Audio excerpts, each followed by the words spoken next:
Legendary Pokémon that are not central to the plot often require some work to obtain. Find them deep within optional dungeons, chase them around the region, collect a bunch of stakes in the ground, etc. But that is all child's play compared to the most complex Pokémon quest of all time. Catching Regigigas in Gen 4. I wanted to revisit this chapter of Pokemon's history to demonstrate its insanity to those of you who've never done it. But even if you have done this before, come along to reminisce. And while you do, there's something I want you to keep in mind to kind of frame the whole thing. Imagine trying to do this without the internet or a guidebook. The quest begins in Ruby, Sapphire, and Emerald. Yes, the previous generation. At some point in your adventure, you likely came upon some strange rock structures. The ones most likely to be found organically are in the desert and then on the southern half of Route 120.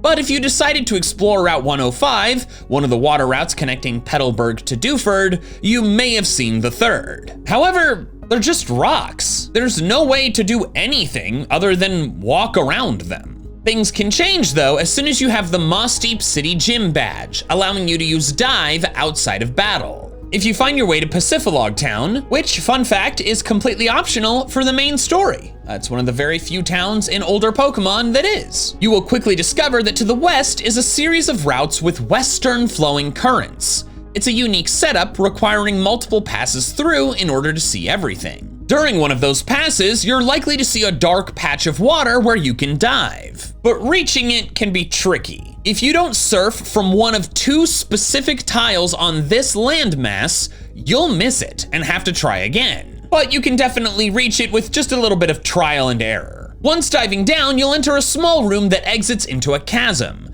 but it's short and a dead end. The only thing of interest is text engraved in the wall, but it's Braille?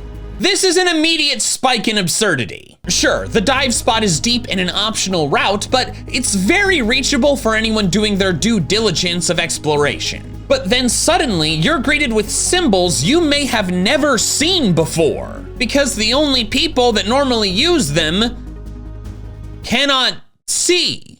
And what's striking about this inscription is that there is no in-game way to translate it. At least, not yet. You must have external help, which is rare for a Pokemon game. So how can you translate it?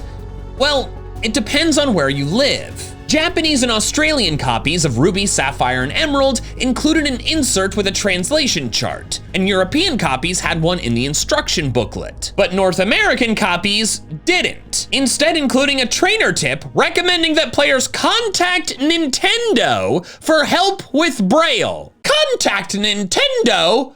What do you mean? It's 2003! How are we supposed to do that? Mail them stone tablets? I personally was able to translate the line because I insisted on having a guidebook for my earlier games, and mine included a Braille chart with it. Okay, that's not entirely true. The book did have a Braille chart, but the page on the sealed chamber just straight up told you what it said. But I want you to think about the kids, and maybe you were one of these kids, that did not have access to the internet or a guidebook. How were they supposed to translate this? Well, the answer was real Braille. Turns out the alphabets are identical, at least in English. So after you find some external source to translate the Braille, you can see that this inscription reads, "Go up here." You can ascend from your dive anywhere in the chasm, but only directly in front of the inscription will lead you to the sealed chamber. Then inside is more Braille. 10 rock mounds, each with an inscription, plus one more inscription on the far wall. It's a lot to go through.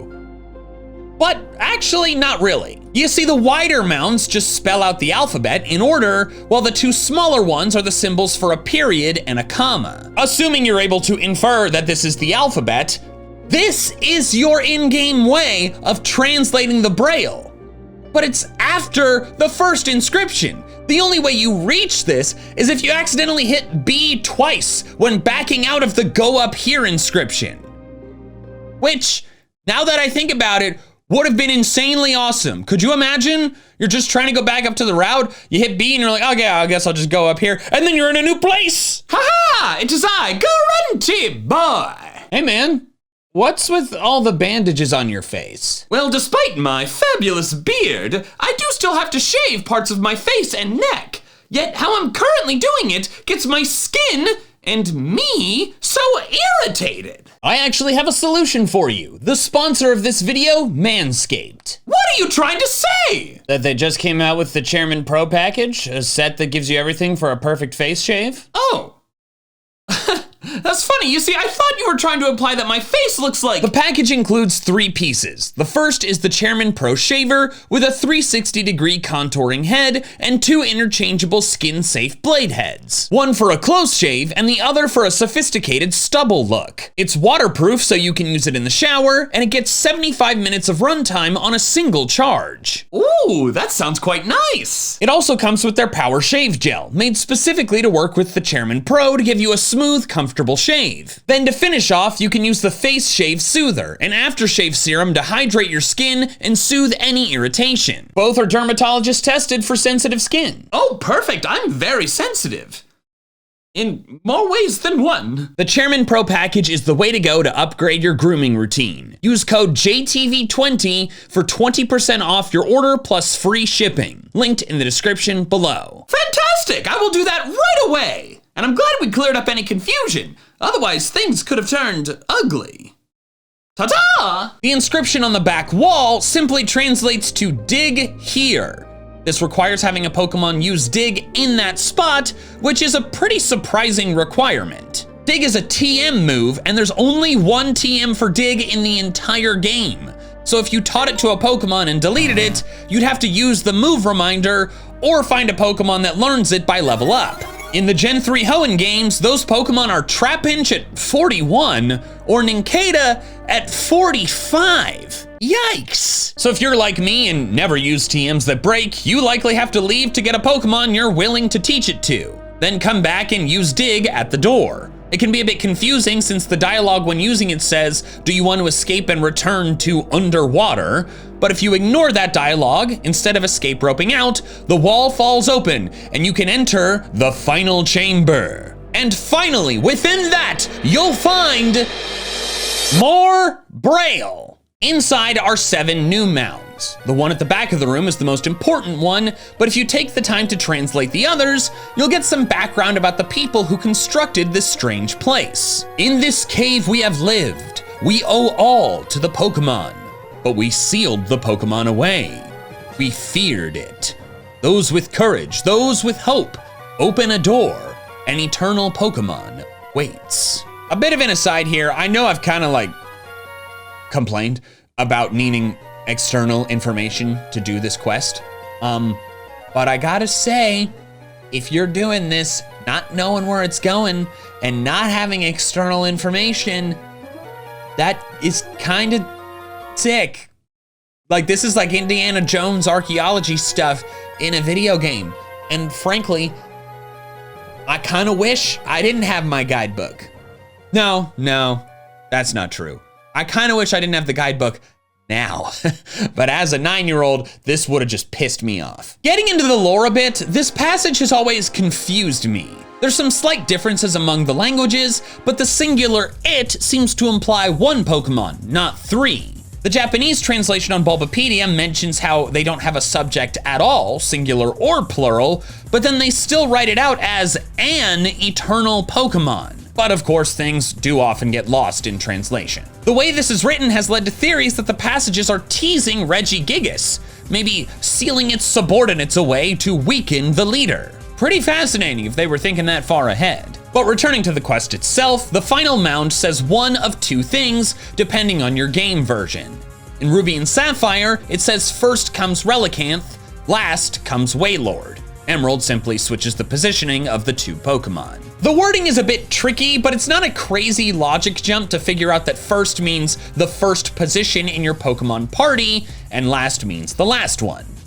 However, the Pokemon required are pretty difficult to obtain.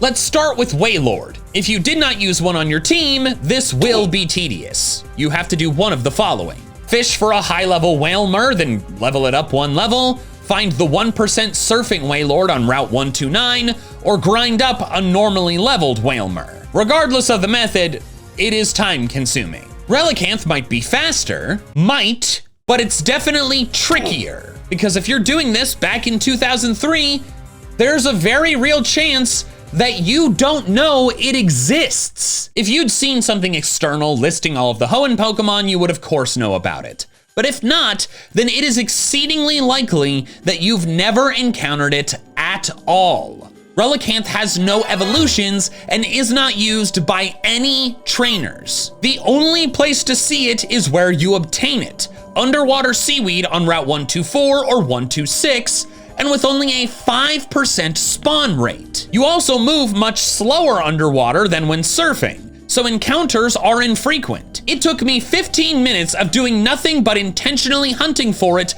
before the first one even appeared.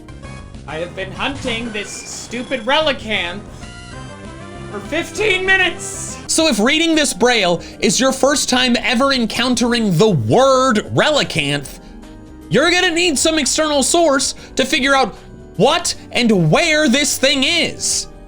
And then, speaking from experience, probably get kind of annoyed when looking for it. Taking a moment to pivot to some lore, what is the significance of Relicanth and Wailord? Well, Bulbapedia says the following. The significance of why Wailord and Relicanth are needed might have something to do with a general theme of the Ruby, Sapphire, and Emerald games, the relationship between land and sea.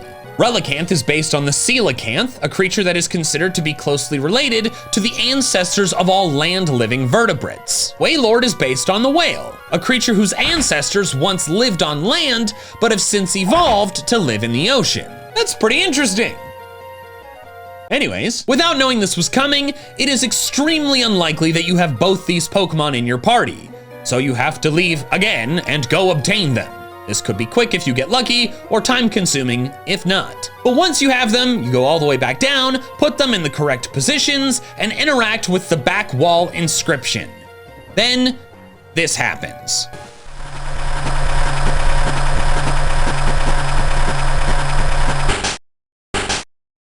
How did your family's moving truck get down there? It sounds like I'm making a joke, but it's the same sound.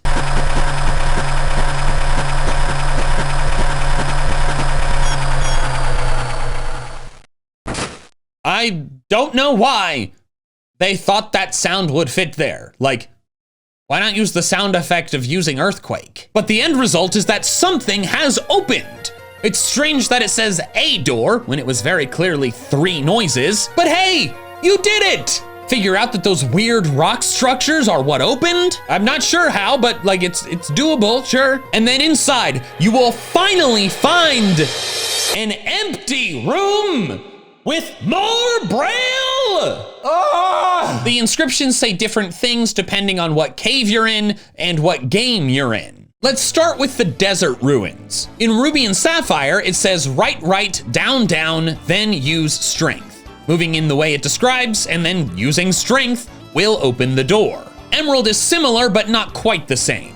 Instead, it's left, down, then use Rock Smash. This one could be a bit more confusing because normally you cannot use Rock Smash unless you are facing a rock, but Dig also said it was gonna send you back to underwater and didn't, so hopefully by this time you understand that like stuff's gonna get a little weird. Once inside, you can finally battle and try to catch Regirock with some frankly awesome music. Next is the Island Cave. In Ruby and Sapphire, the inscription says, stop and wait. Wait for time to pass twice. What do you mean, time pass twice? Turns out it means 2 minutes. You have to literally leave your game sitting open, doing nothing, for 2 minutes. I guess it's a forced water break. I want you to have a glass before you get the ice to put in the glass. In Emerald, they make it a bit less annoying. Instead, it's stay close to the wall, run around 1 lap. This one is pretty straightforward, and you don't have to do it perfectly for it to work. Inside is the battle with Regice. Finally is the Ancient Tomb. This one has the least literal instructions. In Ruby and Sapphire, it says, with new time, hope, and love, aim to the sky in the middle. Okay, so we just had time pass twice, so new time could be maybe we cross over to the start of a new hour, maybe? And the hope and love, maybe those represent like specific Pokemon. I don't know what the middle is. And then aim to the sky. Like, for Team Sky! Then in Emerald it says, those who inherit our will shine in the middle. Okay, inherit our will. Mawile? You need a Mawile in your party? And then shine. Again in the middle. What is the middle? What is happening here? This one appears to be the toughest to interpret by far of this entire quest so far. Like, how are we possibly supposed to do this? Well, the answer is to ignore the first half of all of these messages. All of that other stuff, the new time, hope, love, crap, they're just yapping. It means nothing. The middle actually just refers to the tile in the exact middle of the room, and the other instructions are once again outside of battle moves. Aim to the sky is fly, and shine is flash. Again, moves that you normally would not be able to do in that room. Using them in the center will open the final door, allowing you to battle Registeel. Also, if you care about Oris, almost everything is identical to Ruby and Sapphire. The go up here spot is easier to see, the dig TM can be used endlessly, Relicanth is found in more places, there's no 1% Wailord, and the wording of some of the Braille is a bit different, but has the same meaning. But aside from that, everything else is the same. So after all of that, you will finally have the 3 Regis from Hoenn. But what about Regigigas? Regigigas is found in the Snow Point Temple in Diamond, Pearl, and Platinum. But the player may only enter if they are the champion and have the National Pokédex. As a reminder, to get the National Pokédex, you have to have seen every Pokemon in Sinnoh. Most of them will happen naturally by becoming champion. However, there are some you're gonna have to go out of your way for. You gotta look at some books, you gotta catch Rotom at night, you gotta make Mesprit run away, and you gotta at least battle the other 2 Lake Guardians. I had to do this to record footage for this video, and let me tell you, I never wanna see an Azelf again. But then you can finally enter the temple, you can descend all the way down, and then, oh my gosh, Regigigas just standing there. Solve the ice puzzle, interact with it, and the game refers to it as a statue. I'll say the paint job has held up remarkably well. But then near Regigigas, an inscription reads, a body of rock, a body of ice, a body of steel. When gathers the 3 Pokemon, the king shall appear. By this time, the Regis have been out for several years. You know they exist, and this is very obvious. You need to have the 3 smaller Regis in your party to awaken Big Regigigas. However, you can't get the Regis in Sinnoh at all. Okay, that's not exactly right, but it's mostly right. In Platinum, there are some chambers where you can obtain the Regis, those ones where you walk in and it's a big room and there's like just a Nevermelt Ice or a metal coat and nothing else. But the Regis only appear there if you have a fateful encounter Regigigas. Like, one distributed from an event. You're putting this out of order, Pokemon! But outside of this method, which involves already having a Regigigas, the original trio are completely unobtainable not only in Sinnoh, but in all of Gen 4. That's why I covered the crazy Regi quest in the Hoenn games, because that is the only realistic and reliable way to get the 3 Regis you need to get Regigigas. And that's not only a different game, a different generation. So in summary, to catch Regigigas in Gen 4 Sinnoh, you have to get 7 badges in a Hoenn game, learn a new alphabet, fetch various specific rare Pokemon, do a bunch of silly tasks, catch all 3 Regis, get the National Dex in Sinnoh, transfer in the 3 Regis in Pal Park, then go catch Regigigas. Level 70 in Diamond and Pearl and, weirdly, level 1 in Platinum. I focused on Gen 4 for this video because they made Regigigas way easier to obtain in later games. For example, in Oris, you catch it in the same cave as Regice once you have all 3. Then in BDSP, the original Regi trio can be caught in Romanus Park, the same game that Regigigas is in. But getting it in Gen 4 is the most convoluted and insane Pokemon quest in history. Thanks so much for watching. If you want to check out another one of my explainer style videos, check out my video about why I think Brilliant Diamond Shining Pearl are the worst Pokemon games in all of Pokemon history.